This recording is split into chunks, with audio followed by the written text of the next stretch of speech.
তীর্থস্থানে গেলে সেখানে যদি গঙ্গা থাকে বা পবিত্র কোনো নদী থাকে সেখানে স্নান করাই আমাদের নিয়ম। সেখানে স্নান করে আমরা পুণ্য অর্জন করি।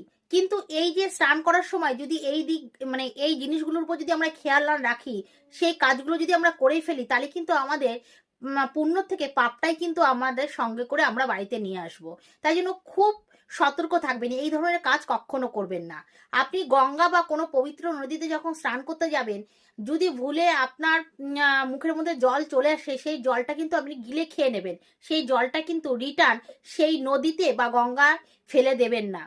আর সেই জল দিয়ে কোনো সময় মুখ কুলকুচু করে সেই জলটাও গঙ্গাতে বা সেই পবিত্র নদীতে ফেলে দেবেন না। আর গঙ্গা বা সেই পবিত্র নদীতে যখন স্নান করতে নামবেন, সেখানে আপনি কোনো সময় মূত্র ত্যাগ করবেন না। এই জিনিসগুলো খেয়াল রাখবেন। যদি এই জিনিসগুলো আপনি করে ফেলেন, তাহলে কিন্তু আপনার সেই স্নানের যে পুণ্য আছে, পুণ্যর থেকে পাপটাই কিন্তু আপনি সঙ্গে করে নিয়ে আসবেন।